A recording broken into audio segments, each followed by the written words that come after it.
കൂട്ടുകാരെ, നമുക്കിന്നൊരു കഥ കേട്ടാലോ? ഒരിക്കൽ ഏഴിമലക്കാട്ടിൽ സുന്ദരിയായ ഒരു മുയലുണ്ടായിരുന്നു. നീലു എന്നായിരുന്നു അവളുടെ പേര്. എല്ലാവർക്കും നീലുവിനെ വലിയ ഇഷ്ടമായിരുന്നു. ഒരു ദിവസം നീലു കാട്ടിലൂടെ പോയിക്കൊണ്ടിരുന്നപ്പോൾ ഒരു വെള്ളരിപ്രാവ് താഴ്ന്ന് പറന്നു വന്നു പറഞ്ഞു, നീലു, ദാ മണിമലക്കാട്ടിലെ വനമുത്തശ്ശൻ റോക്കിക്കരടി നിനക്ക് തരാൻ പറഞ്ഞു തന്നതാണ്. എടുത്തോ. ഇങ്ങനെ പറഞ്ഞുകൊണ്ട് ഒരു പെയിന്റിംഗ് ബ്രഷ് താഴത്തേക്കിട്ട് വെള്ളരിപ്രാവ് പറന്നുപോയി. നീലു ഓടിച്ചെന്ന് ബ്രഷ് എടുത്തു. ഉടൻ തന്നെ ബ്രഷ് സംസാരിക്കാൻ തുടങ്ങി. ഞാനൊരു മാജിക്കൽ ബ്രഷാണേ. എന്നെ കൊണ്ട് ചിത്രങ്ങൾ വരച്ചാൽ ചിത്രങ്ങൾക്ക് ജീവൻ വയ്ക്കും. കാണണോ? പിന്നെ കള്ളം പറയല്ലേ, ജീവൻ വയ്ക്കുമത്രേ. എന്നെ പറ്റിക്കാൻ നോക്കണ്ട. നീലുമുയൽ പറഞ്ഞു. അല്ലെങ്കിൽ ഒന്ന് പരീക്ഷിച്ച് നോക്കിയാലോ? ഇനി ശരിയാണെങ്കിലോ? നോക്കല്ലേ.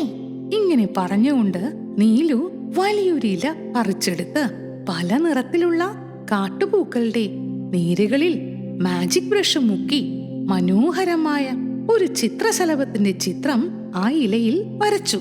വരച്ചു തീർന്നപ്പോഴേക്കും സുന്ദരി ശലഭം ഇലയിൽ നിന്ന് ജീവൻ വെച്ച് പുറത്തേക്ക് പറന്നു വന്നു.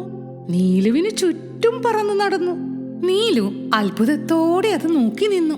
നീലു പിന്നെ ഒരു സുന്ദരിമാനെ വരച്ചു. വരച്ചു തീർന്നപ്പോൾ സുന്ദരിമാൻ തുള്ളിച്ചാടിക്കൊണ്ട് ഇലയിൽ നിന്ന് പുറത്തേക്കിറങ്ങി. നീലുമുയൽ അത്ഭുതത്തോടെ നോക്കി നിന്നു. അപ്പോൾ മാജിക് ബ്രഷ് പറഞ്ഞു, നീലു, മറ്റുള്ളവർക്ക് ഉപകാരപ്പെടുന്ന കാര്യം മാത്രമേ എന്നെ കൊണ്ട് ചെയ്യിക്കാൻ പാടുള്ളൂ, അല്ലെങ്കിൽ എന്റെ മാന്ത്രിക ശക്തി പോകുമേ. നീലു പറഞ്ഞു.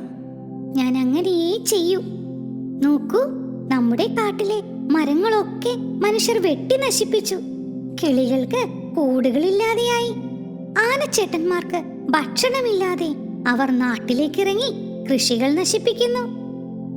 മനുഷ്യരെ ഉപദ്രവിക്കുന്നു. പന്നിക്കുട്ടന്മാരും കുരങ്ങുകളും മയിലുകളും പുലികളും ഒക്കെ കാടിറങ്ങി പോവാണ്. നമുക്ക് ഒത്തൊരുമിച്ച് ശ്രമിച്ചാൽ ഇതിനൊക്കെ പരിഹാരമുണ്ടാക്കാം, അല്ലേ? നീലു മാജിക് ബ്രഷിനോട് പറഞ്ഞു. മാജിക് ബ്രഷ് തലകുലുക്കി സമ്മതിച്ചു.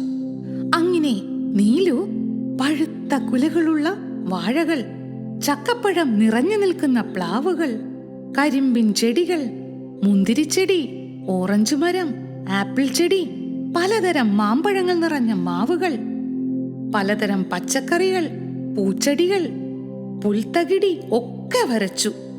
വരച്ചവയ്ക്കെല്ലാം ജീവൻ വെച്ചു. അവയെല്ലാം കാടുകളിൽ നിറഞ്ഞു. ഏഴിമലക്കാട് ഫലസമൃദ്ധമായി. മൃഗങ്ങൾക്കും പക്ഷികൾക്കും ഒക്കെ സന്തോഷമായി. സ്വർഗതുല്യമായ ഒരു ജീവിതം തിരിച്ചു കിട്ടിയ സന്തോഷത്തോടെ അവർ ജീവിക്കാൻ തുടങ്ങി. പിന്നീട് ആരും ആ കാട് വിട്ട് നാട്ടിലേക്ക് ഇറങ്ങിയില്ല.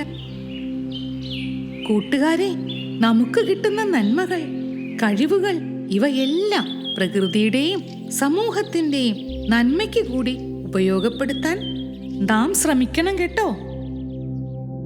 Hello friends, if you like our videos, please subscribe to our channel.